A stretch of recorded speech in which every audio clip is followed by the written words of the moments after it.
Hello, everyone. Welcome to After Duty Vets, where we discuss what life is like after the military.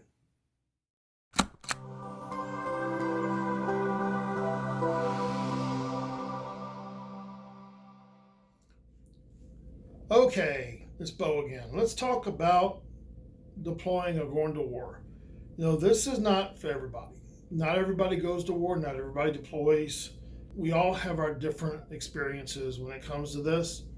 Some have it, some don't. And that's okay. If you didn't deploy, it's no big deal. It's like, you didn't deploy because somebody else decided not to go to war.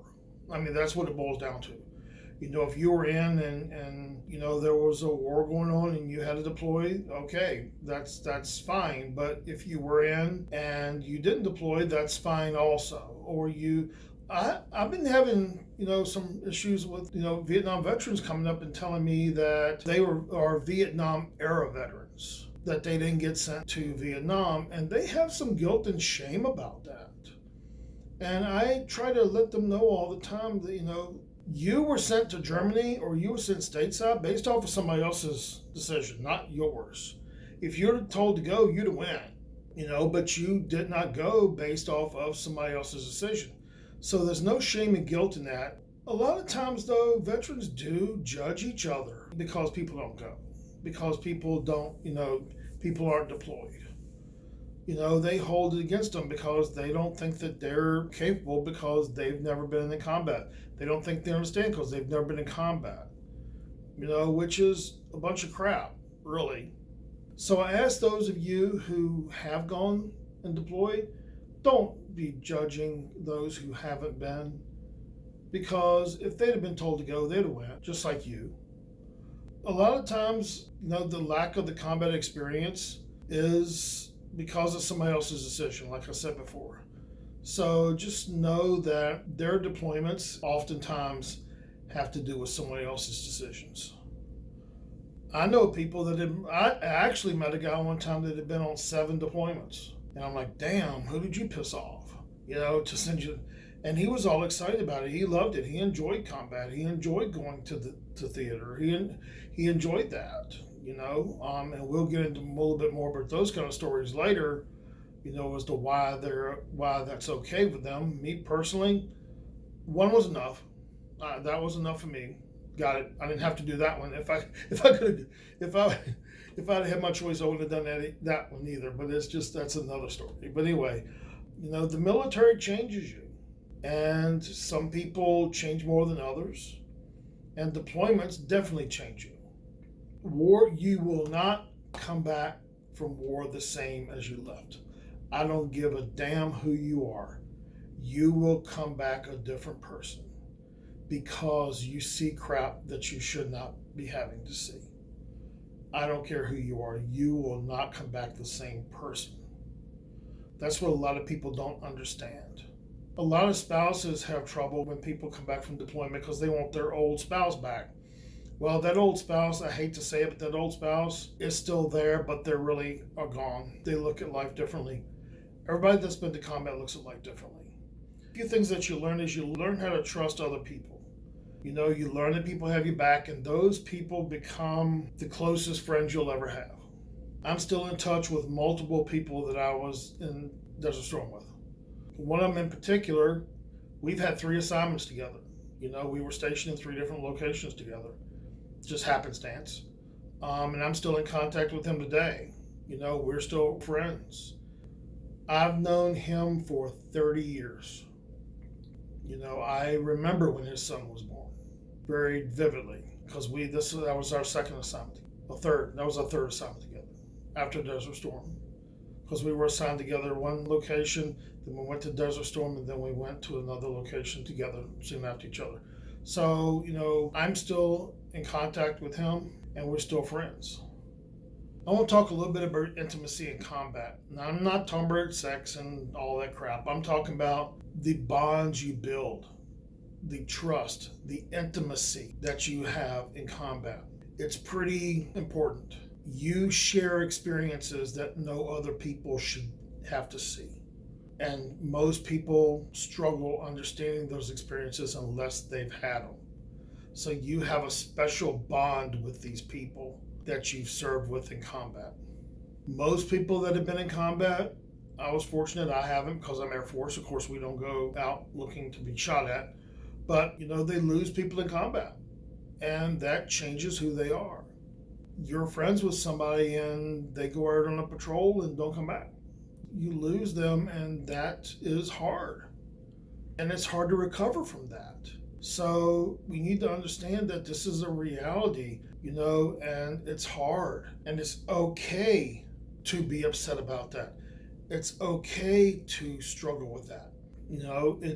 To me, that means you're human. If you lost somebody that you knew and it didn't bother you, I question you if it didn't bug you. So it's normal. A lot of people have guilt. They have a lot of guilt, whether they could have done something different, whether they should have zigged instead of zagged. I've heard so many stories, and I've had so many people. I worked with one guy who lost 4 guys in one firefight. And, he was really struggling with that and I told him, I said, run this through your head. Is there anything you could have done differently? And he said, he thought about it, thought about it, thought about it. No, he couldn't have done anything differently. Every option was a bad one. But he has to live with it now, and he struggles with that. And, you have survivor's guilt. You are guilty because you survived and they didn't. That should have been me. I wish that had been me. They had kids. They had a family. I didn't have any kids. I didn't have a family. I wish that was me. There's a lot of that. Also, dealing with moral injury is something that nobody really talks about. Moral injury is one of those things that people really don't understand, but that's when you struggle with what happened morally. You had to shoot a woman, or you had to shoot a child, or, you had to take somebody out that you weren't sure if they were the enemy or not. But they might have had a cell phone in their hand, and you were observing them, and they picked up the phone to make a phone call. And, most people know that cell phones are used to set off bombs now. So you don't really know, and you've had to take them out. So, your morals are challenged. I've had people come to me and said, how can I go to heaven with all the people I've killed or what I've done? And that's an issue that a lot of people struggle with. It's just that you struggle with the changes that are made. You struggle with the changes in you. All this makes you who you are. If you've been in combat, you are not the same person. You are still that good person. You are still that person, that the loving, caring family member. You're still that person, but you've changed. You've changed the way you look at life. I know this is some depressing shit, but it's the reality of it. You change the way you look at life. We look at people now and we go, God, why are they so worried about the internet not working? We've dealt with life and death situations. The internet being out is a mild inconvenience. It's an inconvenience. It's not anything that major. It's not anything drastic. It's an inconvenience. Somebody cutting you off, that pisses you off. That sets you off. But that's an inconvenience. It's not anything major. So you look at things differently. So after you are deployed, you have to prepare to come home and be put back into society.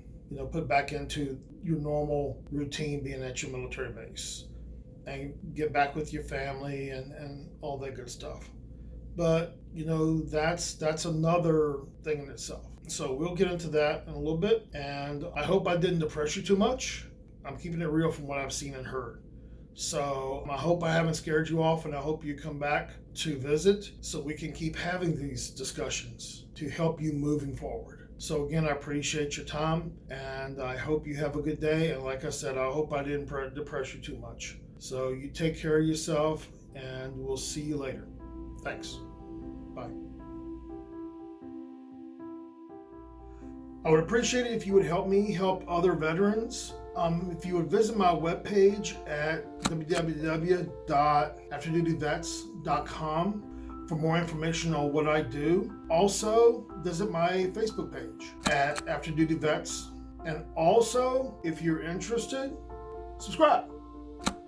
go ahead and subscribe and hit the button down there and subscribe so you get the newest videos that come out from me and what I do and what I'm working on at the present time. So please stay updated, and I hope I am able to help you have the life you deserve, and hope to see you, or talk to you in the chat later on.